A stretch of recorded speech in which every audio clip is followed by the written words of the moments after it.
Olá,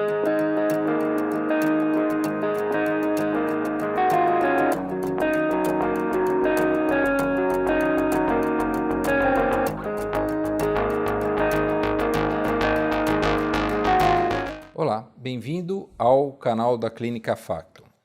Hoje faremos uma entrevista com o professor Dr. Elisiário Marques Caetano Júnior. Ele é formado pela Faculdade de Santos, fez residência e mestrado e doutorado na Unifesp e é professor adjunto da gastrocirurgia também da Unifesp. Somos amigos há muitos anos, uma pessoa adorável, é uma figura inclusive, e consegui trazê-lo aqui para o consultório entre aulas e essa correria do dia a dia foi difícil, mas vamos falar de um tema que eu acho que é muito importante, que é doença hemorroidária. Então, muitas vezes as pessoas têm esse problema, demoram demais para tratar, têm vergonha, às vezes, de falar em consulta médica e até com outras pessoas, e a ideia é desmistificar o assunto e transformá-lo em algo mais simples para as pessoas entenderem o que é e o que tem que ser feito. Meu amigo Elisiário, bem-vindo, hein? Você estava faltando aqui no canal. Então, olha, eu acho que é uma coisa que a gente até conversou antes da entrevista, usar este meio da informação como divulgação através da internet, desses streamings, com conteúdos adequados do ponto de vista de informações que se solidifiquem, né? O que a gente, infelizmente, a gente tem muito, mas muito conteúdo inapropriado nas mídias sociais. Eu acho que isso é um trabalho espetacular. E a gente tem essa prioridade, isso também, em desenvolver, ou seja, afastar muito, às vezes a gente afasta muito a academia da população, da população que mais precisa de informação adequada. E eu acho que o que você faz, eu tenho acompanhado muitas das suas entrevistas, você sempre traz pessoas com muita qualificação dentro desse contexto, você é uma pessoa com intermédio de interlocutor muito bem dentro da área médica. Eu acho que você está de parabéns, antes de a gente começar, de parabenizar com relação a essa iniciativa que eu acho que, assim, antes de vocês, não só para ter seu público como informação, mas difundir essa informação. Eu acho que isso é muito bom, muito prudente. Mas o canal ele é fruto aí dos convidados que têm vindo aqui, é um arraso. Eu tenho orgulho de ter pessoas que vieram aqui e deram entrevistas belíssimas, né? A gente está tendo um feedback aqui bem bacana em relação ao que a gente está fazendo, que é uma prestação de serviço, né, Elisiário? Exatamente. Eu acho que isso é o que mais assim, importa dentro de colocar do contexto numa área crítica, que é como a saúde, para a população que mais precisa. Eu acho que isso é muito importante. E a gente vai falar, obviamente, de uma mística, né? Doença hemorroidária. Né? Vamos lá. Doença hemorroidária é uma condição que vem até com as primeiras publicações, você tem até dos egípcios, já mostrando as alterações, até os faraós tinham esses inconvenientes no passado, e como é uma doença muito frequente e prevalente em toda a população em geral. Então, o que a gente tem é muitas vezes mística, né, com relação à doença hemorroidária, e você até tive a curiosidade, muitas vezes você coloca isso dentro do contexto, aí você parece que muitos colocam até como soluções milagrosas para a doença. E, obviamente, a gente tem aqui, justamente nesse contexto, desmistificar a doença hemorroidária. Bom, vamos lá. Então, o que é hemorroide e o que é doença hemorroidária? Hemorroida é uma coisa, doença hemorroidária é outra. O que a gente deve ter ciência, porque todo mundo tem hemorroida? Sim, todos nós temos hemorroida. A doença hemorroidária, ela se caracteriza por o quê? Sinais e sintomas de alterações deste plexo hemorroidário, que nada mais são que são coxins varicosos no canal anal. E esses coxins varicosos, por algumas alterações funcionais ou por algumas coisas que a gente vai até demandar aqui ao longo do curso da entrevista, que por algum motivo propiciam sintomas que podem ser desde dor, sangramento, prurido, uma série de inconvenientes causados por essas alterações muitas vezes no ato da evacuação. Então, a causa mais frequente, por exemplo, de sangramento, obviamente, é a doença hemorroidária. E as causas das hemorroidas? Bom, doenças hemorroidárias. Vamos dizer o seguinte, o que pode determinar, ou seja, a doença hemorroidária, ou seja, os sintomas, tecnicamente sempre vai ser o quê? o aumento da pressão no ato evacuatório desse plexo hemorroidário. Então, o que acontece? As veias, as vênulas se engurgitam, as fezes, ao passarem no canal anal, traumatizam essas vênulas e começam a produzir sintomas. E, obviamente, aí é que a gente tem a quantificar, dependendo, né, da intensidade da doença hemorroidária, que a gente pode classificar de 1 a 4, elas vão começar a produzir sintomas mais relevantes, e, obviamente, um transtorno muito frequente para o paciente que tem esses sintomas de um caráter bem contundente, bem expressivo, de incômodo, muitas vezes, diário. Elisério, assim, me fala uma coisa, qual que é a faixa etária e qual que é o sexo mais acometido? Vamos dizer o seguinte, em termos de faixa etária, ela pode ser acometida desde a adolescência até na terceira idade. Obviamente é um amplo espectro, mas obviamente a gente tem como fatores desencadeantes, ou seja, quando as pessoas começam a laborar, ou seja, do trabalho. Então, em torno de 25, 30 anos até os 60 anos é a fase mais frequente. Por quê? Porque obviamente tem relação com a alimentação. Então, a alimentação é um fator desencadeante dos sintomas que fazem com que as pessoas, uma alimentação inadequada, inapropriada, fazem com que desencadeie a obstipação, ou seja, a prisão de ventre, ou seja, a dificuldade em evacuar, e isso, obviamente, aumenta a pressão no ato evacuatório e aumentando o engurgitamento dessas veias. Obviamente, quando as fezes passam, traumatiza e produz o sangramento, que é o sintoma mais frequente. A faixa etária, então, é essa que você falou, e piorando mais com o passar dos anos. Com o passar dos anos. Porque existe uma alteração ali do colar, não tem... assim, como é um plexo hemorroidário, é formado por veias e artérias que muitas vezes, por vezes, começam a acontecer o quê? Com perda de colágeno, começam a dilatar, a sofrer um processo de dilatação, aumentar, engurgitar, e elas vão ao longo, por exemplo, desse esforço repetitivo, vai fazendo com que elas se exteriorizem para fora do ânus. E aí, se manifestando muitas vezes a sensação do paciente, quando vai fazer higiene, sentir um caroço no ânus, muitas vezes nem muito doloroso. Exatamente, sente isso para fazer higiene e já se assusta e faz, não, eu preciso tomar alguma providência. E dentro disso, as mulheres são mais acometidas por causa de gravidez? Vamos dizer o seguinte, as mulheres são dois fatores que são importantes, né? Elas, obviamente, vão com mais frequência aos médicos. E você tem, muitas vezes, ou seja, elas vão muito ao ginecologista fazer o exame ginecológico. E, obviamente, aí o ginecologista muitas vezes faz o diagnóstico, já dá muitas vezes o tratamento e já incomoda. Então, muitas vezes a gente fala, a mulher é mais acometida. Não, o diagnóstico provavelmente é mais feito nas mulheres por conta desse casuísmo, vamos dizer assim. Mas em termos de frequência de acometimento é igual entre as idades. Em termos de diagnóstico, ou seja, as mulheres elas têm uma propensão a desencadeamento porque elas são mais obstipadas. Elas, obviamente, têm um fator que é a gestação, que propicia o aumento, a congestão pélvica desencadeada por aumento do fluxo de sangue na pelve por causa da gestação. Isso também aumenta o fluxo de sangue no plexo hemorroidário, obviamente desencadeando sintomas, e as mulheres na gestação têm mais obstipação. E me fala uma coisa, tanto o sedentário quanto por exemplo, quem faz muito esforço físico numa academia de ginástica, levantando peso excessivo, também pode ter. Os extremos sempre são ruins, né? Obviamente a gente tem que entender, ou seja, mas eu acredito que o que é de pior é o sedentarismo. O pior porque o sedentarismo traz uma consequência, ganho de peso, pouca atividade, isso diminui a motilidade digestiva, desencadeia, obviamente, a obstipação. A obesidade também se relaciona ao sedentarismo e é uma dieta inadequada, inapropriada. Já, por exemplo, um atleta, obviamente ele vai, dependendo da atividade que ele tem em termos de esforço, vamos dizer assim, atletas de alto desempenho... Halterofilismo, né? Exato, halterofilismo, eles vão aumentar o fluxo, obviamente, no esforço do ato de aumentar o peso, os halteres, eles fazem um esforço abdominal, aumentam a pressão abdominal e, obviamente, aumentam a pressão na pelve. E, obviamente, se já são pacientes que têm um antecedente, obviamente, que a gente tem que comentar, ou seja, a hereditariedade na doença hemorroidária também é uma característica muito importante. Já, obviamente, cria um fator desencadeante e promover os sintomas.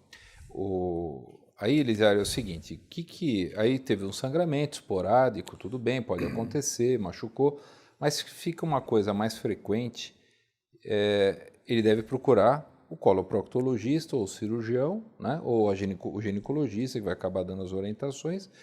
E quais são as complicações mais normais de uma doença hemorroidária? Desde sangramento, trombose, essas coisas. Eu acho que assim, vamos compreender a doença. O sintoma mais frequente, obviamente, é o sangramento. Sem dúvida nenhuma, o sangramento na doença hemorroidária é o fator primordial.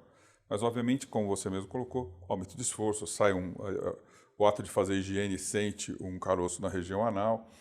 Obviamente, a gente não pode depender de outras patologias orificiais desencadeadas com isso. E, obviamente, a gente também, pela frequência de aparecimento, e a gente viveu recentemente essa dinâmica, principalmente ao longo desse ano, que várias pessoas, até do ponto de vista de muito prestígio, como Pelé, Roberto, ou seja, de mídia, com câncer coloretal, que obviamente sempre é o fator de uma investigação mais contundente quando a gente pensa em sangramento. Então, o sangramento sempre tem que vir a afastar esse tipo de evento. Com relação ao aparecimento desses sintomas, o sangramento sendo descartado, e como é que você faz descartando? Você orienta, obviamente, eles procurarem, acho que esse é um fator mais importante, procurar o seu médico. O médico, obviamente, seja desde o clínico, obviamente, as mulheres têm muito isso, o ginecologista acaba sendo mais até que um conselheiro, um psicólogo, um psiquiatra, do que... Então, procure para justamente esclarecer, ou seja, que esse é o mais importante, esclarecer, procurar um médico especialista, obviamente, na área de atuação, seja o coloproctologista, o cirurgião geral, o cirurgião do aparelho digestivo, que eles, obviamente, vão dar a investigação. E acho que é uma condição muito prudente de a gente vivenciar isso na nossa especialidade, Boni, porque é uma doença que a gente pode diagnosticar no consultório, a nível ambulatorial. Você com um aparelho, que eu me esqueci, eu devia pegar o anoscópio, que é um aparelhinho tranquilo, você faz no mesmo dia da consulta, às vezes, muitas vezes o paciente desprevenido, não, mas a gente precisa examinar, a gente está aqui para isso. Sim. A gente coloca na posição, examina, é uma condição muito simples e você já tem a maior parte do diagnóstico das doenças orificiais, sendo, obviamente, a doença hemorroidária que mais caracteriza e mais frequente, e você já tem até o grau, ele já sai com uma perspectiva de um tratamento efetivo das orientações que precisa ser feito. E, obviamente, aí muitas vezes a gente tem algumas complicações advindas da hemorroida, de uma doença hemorroidária, como você comentou, né? Ele vai tendo uns sangramentos aleatórios, depois os sintomas começam a aumentar e, de repente, ele se vê com... foi numa churrascada, agora final de ano, né? Foi numa churrasca, bebeu um pouco a mais, começou a sangrar e sentiu uma bola lá. O que isso pode ser? Podem ser várias coisas, mas em pacientes que já têm doença hemorroidária, são a protusão desses vasos, a congestão desses vasos exteriorizados no canal anal e, obviamente, como é um vaso, circula sangue, esse sangue para de circular e produz o que a gente chama de trombose hemorroidária, que é uma condição de urgência, é uma condição que normalmente os pacientes vão ao consultório, ou mesmo muitas vezes a gente os examina em ambiente hospitalar, no pronto-socorro, e muitas vezes, se não cede a dor ou inconveniente através de medidas clínicas, a gente é obrigado a fazer procedimentos cirúrgicos de urgência. Boa. E, Elisário, aí esse paciente te procurou, você viu que não é uma trombose, não é nada disso, e quais são os exames que você pede para um doente que chega com sangramento? Você fez o teu exame com toque, colocou anoscópio, qual o exame mais que você acrescenta? Eu acho que assim, a primeira condição a gente investiga no exame clínico, a gente faz um exame proctológico, que basicamente eu faço o exame clínico, a inspeção, introduzo o anoscópio, que é uma medida que você pode fazer mesmo sem preparo intestinal, né? Você faz isso no ambiente da primeira consulta. Uma condição, obviamente, depois de a gente caracterizar a doença. Aí, ou seja, é uma hemorroida de primeiro grau, segundo grau, terceiro grau, né? Então, o que significa isso? Por que é importante a caracterização da doença hemorroidária? Até para ter as perspectivas de que tipo de tratamento essa doença hemorroidária vai se beneficiar ou não com as medidas que a gente pode propor. Então, caracterizado isso no ambiente consultório, obviamente a gente tem que descartar, dependendo da idade, Outros fatores, por exemplo, que muitas vezes podem ser fatores que confundam e não é invariavelmente dentro da academia, a gente já teve alguns infortúnios de pacientes serem operados de hemorroida por um sintoma, obviamente, desencadeados por sangramento, ou eles já tinham uma doença hemorroidária associados, infelizmente, a um câncer coloretal. Ele operou da hemorroida, mas eles não fizeram um exame para investigar se o paciente tinha uma outra possível causa de sangramento. Então, é sempre prudente. Em pacientes, por exemplo, acima de 45 anos, mesmo sem história nenhuma, a gente obviamente começou a fazer o rastreamento nesses guidelines internacionais da Sociedade Americana, fazer-se a colonoscopia, né?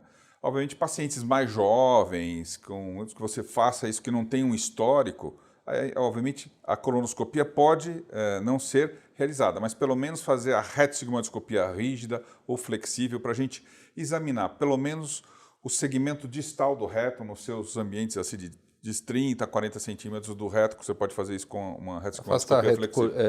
Retocolite, doença de Crohn. A gente pode aí afastar doenças intestinais, como doenças inflamatórias intestinais, retocolite, Crohn, pólipos nesses segmentos do intestino mais baixo. Então, esses inconvenientes são extremamente prudentes de a gente fazer e esses exames, obviamente, dão e caracterizam para a gente o que a gente deve fazer nos passos posteriores do paciente. Então, aí legal. Então, sangrou, tem que procurar o médico, não pode ficar perdendo tempo. E aí a segunda coisa importante, tratamento clínico. O que você faz de tratamento clínico e qual tipo de hemorroidário? Porque grau 1, sangra, grau 2, sai para fora, volta, grau 3, você precisa empurrar o mamilo hemorroidário para dentro, o grau 4, perdeu o domicílio. Exatamente. Já é uma festa. Já é uma festa, exatamente. Já é aquele coxinha, pronto. Já é o bugio. É o bugio. E aí, como é que você faz o tratamento disso daí? Começou a falar, olha, Elisário, eu tenho isso aqui, você examinou, como é que eu trato? Então, primeiro a gente tem que, obviamente, conversar com o paciente, tirar uma boa história, um exame físico, uma história do paciente, quadro alimentar desse paciente e compreender que a gente deve, como você já comentou, se o paciente faz exercício, é um sedentário, que tipos de exercício ele faz, que tipo de alimentação ele tem, porque obviamente o mais importante é diminuir os fatores que aumentam a pressão no ato evacuatório. Ou seja, um paciente obstipado fica 2, 3 dias sem evacuar, as fezes ficam muito endurecidas, ele faz muito esforço no ato evacuatório, congestão do plexo hemorroidário, aí obviamente os sintomas se exacerbam. Dor no ato da evacuação, não que seja por causa da hemorroida, mas muitas vezes não que a hemorroida por si dói. Porque as fezes estão muito endurecidas. Estão muito endurecidas, as traumatismos pode se associar até a hemorroida com uma fissura, ou hemorroida, por exemplo, eventualmente ele pode ter até diagnósticos de fístula, outras patologias orificiais ele pode apresentar. Portanto, a gente tem que compreender. Então, a medida mais importante com relação ao tratamento clínico se fundamenta numa dieta. Então, a dieta, ou seja, insistir qual a quantidade de líquido que esse paciente toma. Então, aumentar a ingesta de líquido, aumentar a ingesta de fibras, que é até um fator de proteção para esse 25 paciente. 25 gramas, mais ou menos. Exatamente. Instituir. Se ele tem dificuldade, aí você pode suplementar isso, até como tentativa de fibras naturais ou mesmo aí medicações, fibras até sintéticas. Que, obviamente, vão trazer o benefício de fazer com que esse líquido seja contido nas fezes. Amoleça. Exatamente, ele não faça esforço nem traumatize o canal anal no ato da evacuação. Esse é o fundamento do tratamento clínico. Então, ele tem que melhorar a dieta e melhorar a ingesta de líquido. Como consequência, obviamente, o exame ele tem que diminuir ao máximo o traumatismo no canal anal. Como é que você faz isso? Fazendo a higiene, dando preferência sempre a uma higiene com um chuveirinho, entendeu? Ou mesmo hoje em dia a gente tem acesso a esses lenços umedecidos, tomar cuidado para não usar lenço umedecido com álcool, né? Sim, aí, claro. Aí. Trate lá embaixo como tratar bumbum de nenê. Isso. Exatamente é o que a gente deve fazer em quem tem a doença, em quem tem o desconforto. E, obviamente, a partir daí, a gente vai ter a definição. Então, como você bem colocou, hemorroidas de primeiro e segundo grau, a gente, obviamente, sempre tende a tratá-las do ponto de vista clínico, né? Ou seja, a gente tem as medidas clínicas a serem feitas. E aí, dependendo da intensidade, da persistência dos sintomas, é que a gente vai tomar as providências que a gente pode colocar dentro do tratamento da doença hemorroidária. Mas uma coisa que eu que eu costumo colocar para os meus pacientes, eu acho que isso você deve entender que doença hemorroidária é uma convivência que pode ser harmônica. Se a partir de um determinado período começa a ser desarmônica, os sintomas começam a ser muito exuberantes, sangramentos persistentes, desconforto, esterilização do mamilo hemorroidário com muita frequência, aí a gente obviamente tem que pesar os benefícios das terapêuticas que a gente pode utilizar. Vou te fazer uma pergunta. Pomadas e flebolíticos, vale a pena?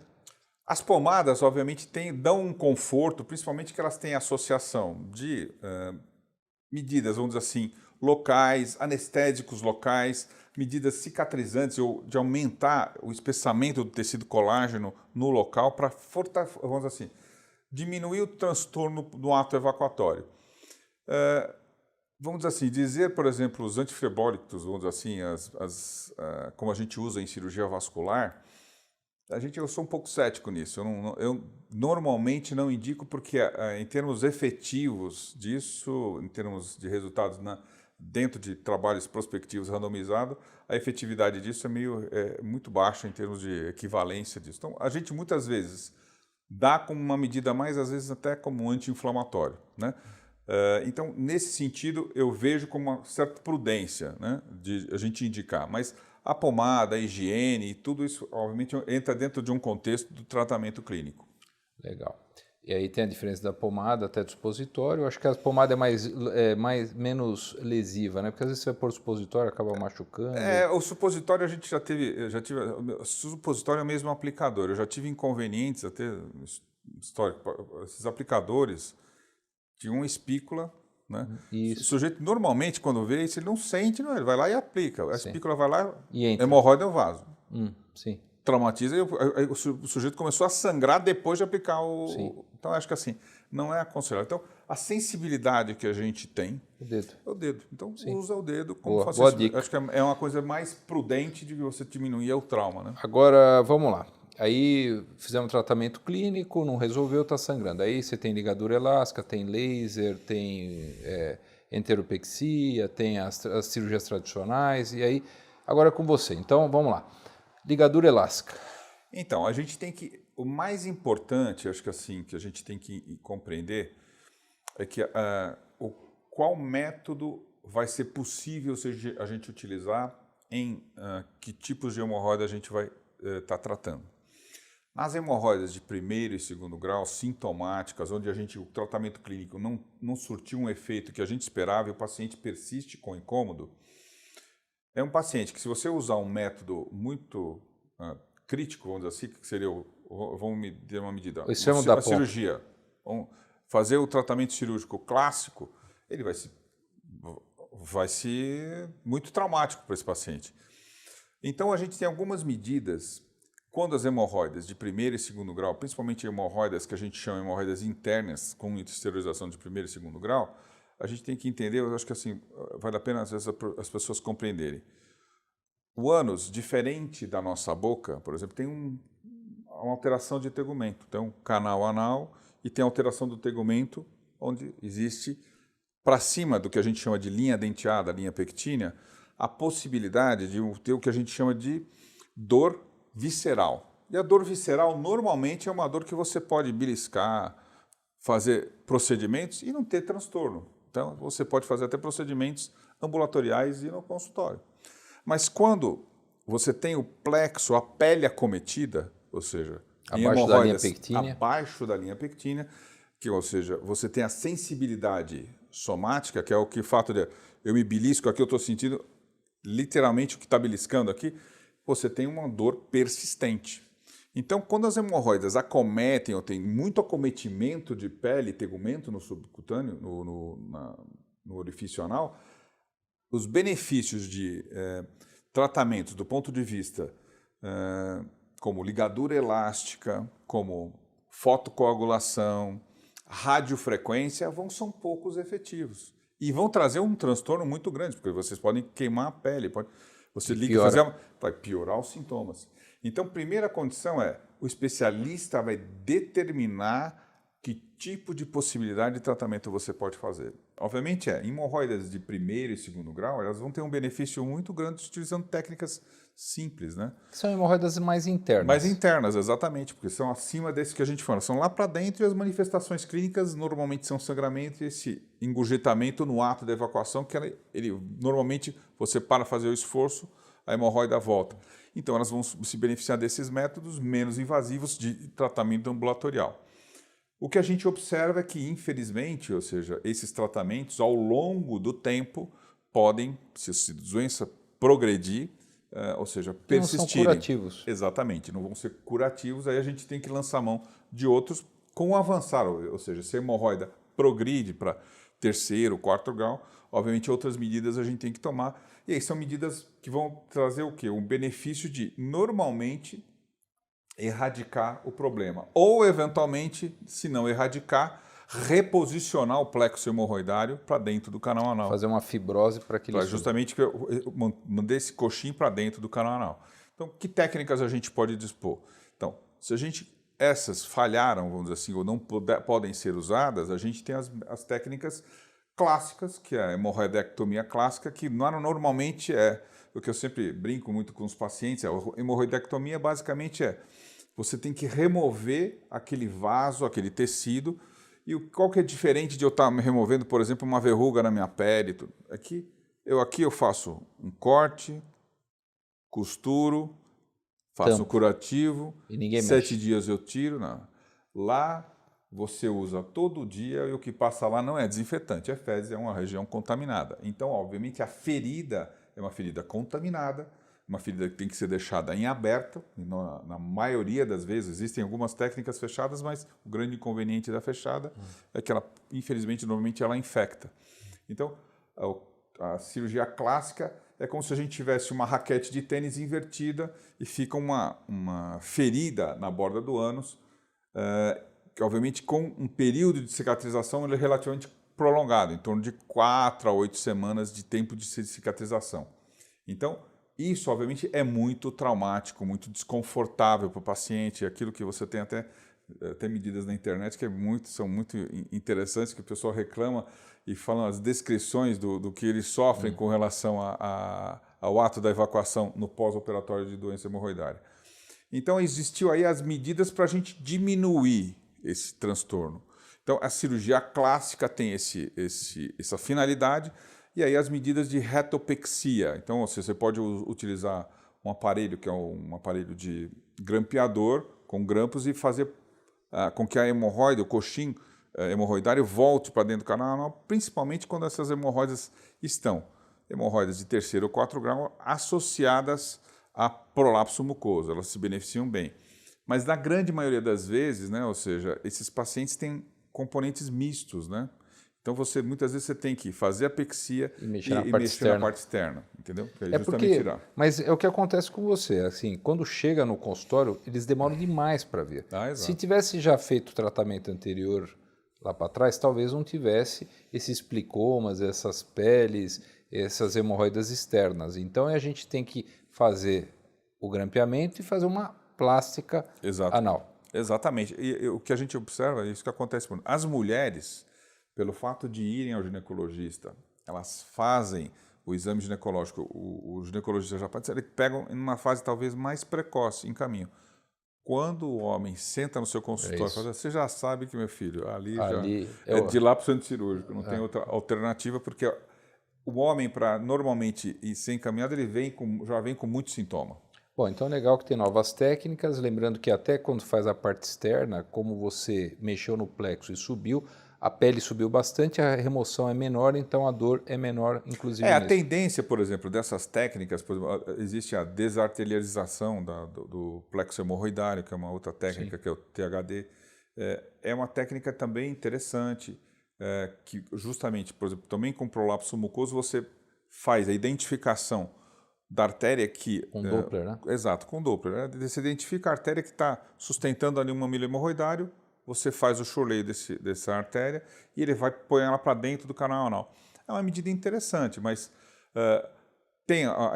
o que a gente sempre vê, e assim, me incomoda um pouco, até eu vi antes de ver, você coloca na internet, não, tratamento da doença hemorroidária sem dor, sem desconforto, eu acho Não que assim, existe isso. isso Não tem almoço grátis. Exatamente. Não A gente tem. tem que entender e utilizar uma técnica adequada. Umas técnicas que têm ganho assim, um pouco de interesse, a radiofrequência, por exemplo, você utilizar um catéter de radiofrequência no mamilo hemorroidário e fazer como que você desidrate o vaso e, obviamente, com a mesma tendência de acontecer isso com o THD, ou mesmo com a fotocoagulação. A ideia é a mesma, mas, obviamente, a indicação precisa ser precisa. Então, eles assim, são medidas interessantes para você usar hemorroidas de primeiro, segundo grau, no máximo de terceiro grau. Aí você força a usar hemorroidas com muito componente externo e aí o resultado não é efetivo, e aí você acaba sendo desacreditado no método que tem muita validade, mas tem que ser feito em indicações adequadas, ou seja, para a doença adequada. Agora, eu acho que a enteropexia feita até com o grampeamento, ela acaba resolvendo algumas coisas, como hemorroida interna, resolve parte da hemorroida externa, porque ela tem um ramo que vem da pudenda ali, Exato. não tem jeito.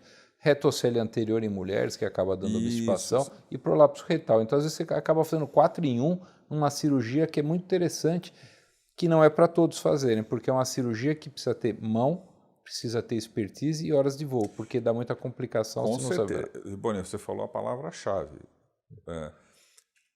Você precisa saber fazer, e saber te fazer de maneira adequada, porque a gente já viu vários tipos de complicação. Grampeador que não grampeia de maneira adequada, sangramento pós. O pessoal faz muito grampeamento baixo, é terrível porque Pega a linha pectínea, né? Pega a linha pectínea e o paciente fica com sintomas persistentes de puxo tenesmo por anos, entendeu? Eu já tive ulcerações de úlceras, né, submucosas com relação ao TDAH, então precisa ter a indicação precisa, o paciente que vai se beneficiar. Existe, obviamente, tem muito cuidado, existe uma pressão, infelizmente, da indústria em querer pôr isso dentro do contexto de tratar todo a doença hemorroidária sem dor. Mas tem que saber, como a gente fala, tem que ter a prudência, procurar um especialista que faça uma investigação adequada e indique o procedimento correto. Esse é o fundamento. E o tempo cirúrgico também, que é fundamental, Exato. até para não dar nenhum problema. Pode virar câncer na região anal se eu não trato uma hemorroida ou tem muito câncer anal, né? Mas é baixa incidência, mas pode acontecer de ter isso ou não? Acho que a gente tem que tomar cuidado muitas vezes com as doenças sexualmente transmissíveis, né? Ou seja, herpes, HPV. Então isso que a gente tem que ter, que acaba sendo um fator confusional.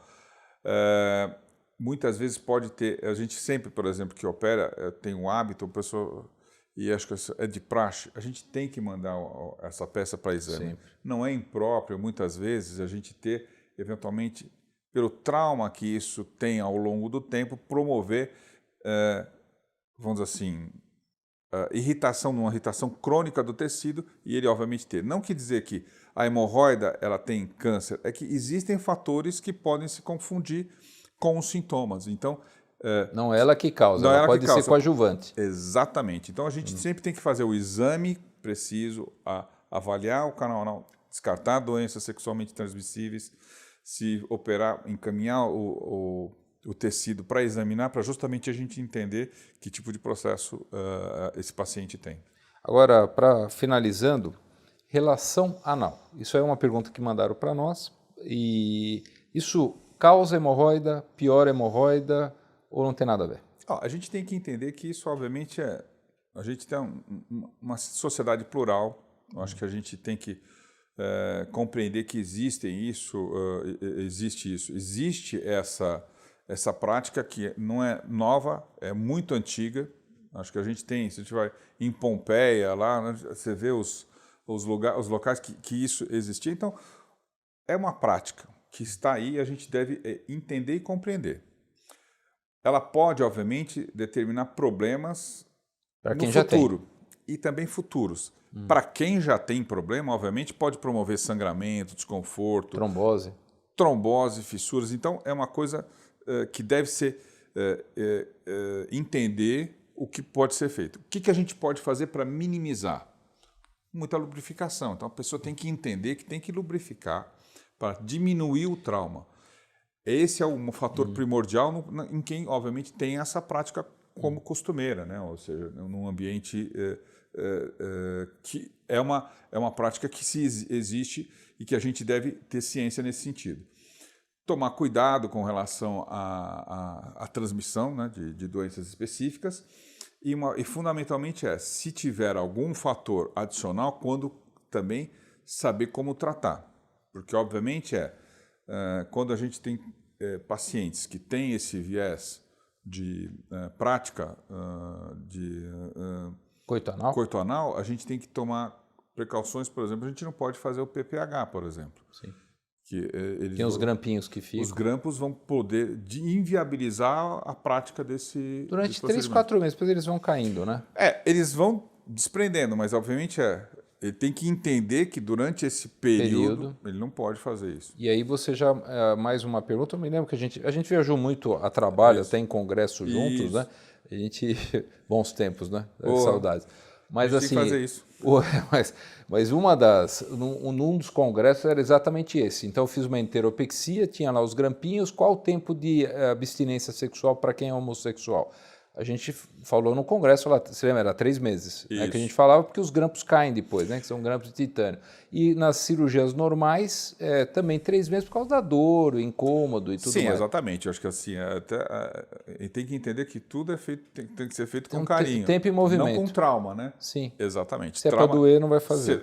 É melhor não fazer. Mas assim, a gente tem que tomar cuidado com assim, o PPH, mesmo o TDAH, são processos que a gente faz para dentro do canal anal. Sim. E às vezes você pode promover, ou seja, dentro desses mecanismos de a frequência. Então acho que a abstinência por um período maior, até que haja uma correta cicatrização, vai ser e liberação pelo médico. Exato. Né?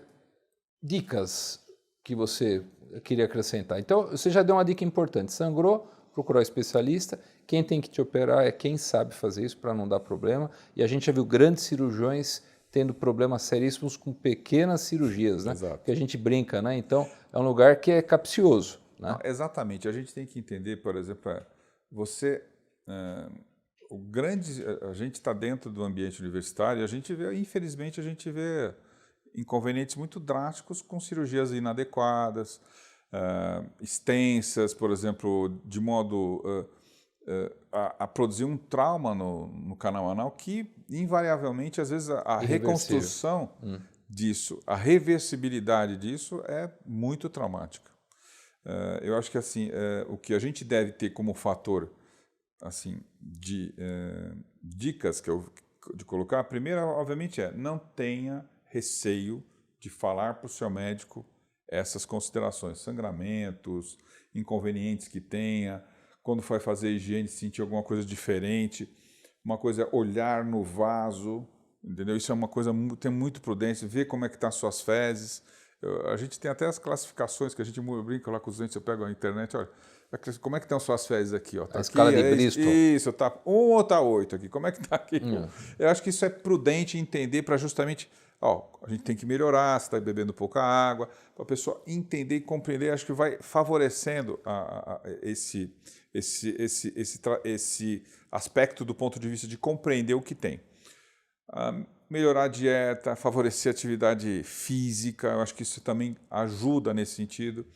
E quando tiver, obviamente, os sintomas, obviamente, procurar um médico para justamente orientar e dar seguimento a um tratamento específico.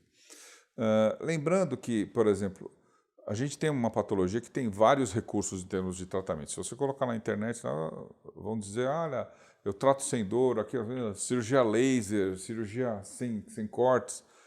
Mas você tem que entender o seguinte, depende de que grau, depende de qual a hemorroida que você tem e qual o benefício que cada técnica pode promover para o seu problema.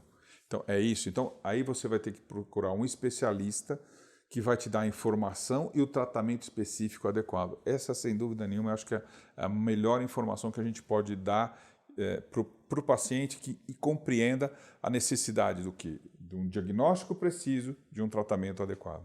E uma coisa que nós não falamos, banho de assento ajuda muito, hein?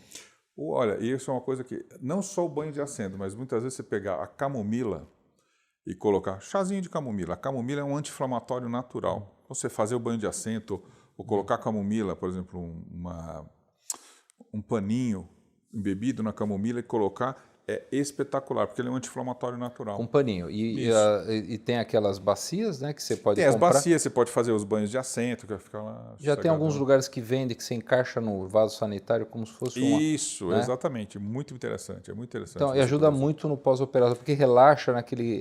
ele relaxa, tem atividade anti-inflamatória, melhora o desconforto, porque dizer que a cirurgia de hemorroida não vai trazer sintomas, eu acho que assim, ela ainda vai ser, infelizmente, um inconveniente.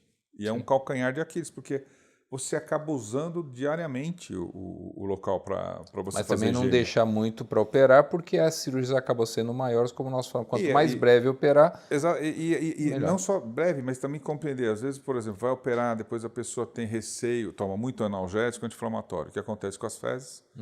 Endurece. Aí vai evacuar, tem sintoma, dói. Aí é a cirurgia que nós da especialidade, assim, você opera, vamos dizer assim, 20 vesículas, você opera 2 hemorroidas, acho que dá um transtorno que é demais. Pelas 20 vesículas. Por quê? Bom. A gente tem que compreender o seguinte, é habitual, isso é comum, a pessoa tem um hábito de fazer higiene, vai ter dor, vai ter receio de evacuar porque vai sentir desconforto, mas a gente tem que explicar que isso é temporário, vai melhorar, e a gente vai tornar as medidas necessárias para a gente poder minimizar o seu sofrimento. A gente tem que, justamente, tentar vislumbrar, trazer o que você vai ter o benefício para frente com o desconforto que você está tendo agora.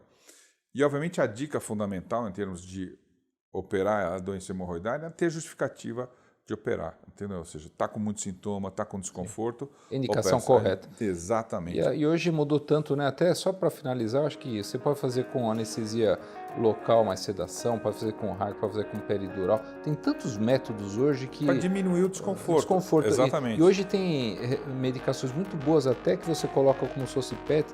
Que você coloca na derme, por exemplo, para você ter menos desconforto, com uma duração mais prolongada, espetacular. Melhorou muito do nosso começo de carreira que a gente está vendo, que era um desconforto muito traumático. Melhorou muito.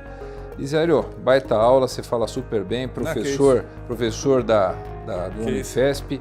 Obrigado por você ter vindo, viu? Um prazer estar com você, né? Que faz tempo que eu não te via. Acho que assim, são bate-papos como esse que são importantes para a gente esclarecer dúvidas. Eu acho que assim, obviamente outras oportunidades surgirão. Acho que também a gente tem um canal também para a gente poder justificar. Depois eu vou te convidar para a gente ter esse embate e fazer sobre assuntos da nossa vivência, diária, para a população ter informações em caráter adequado para profissionais que têm cabedal e produzir bons conteúdos e boas informações, sempre sustentados em uma literatura médica atualizada, que eu acho que isso é fundamental. Maravilha. Obrigado, viu, Eliseu?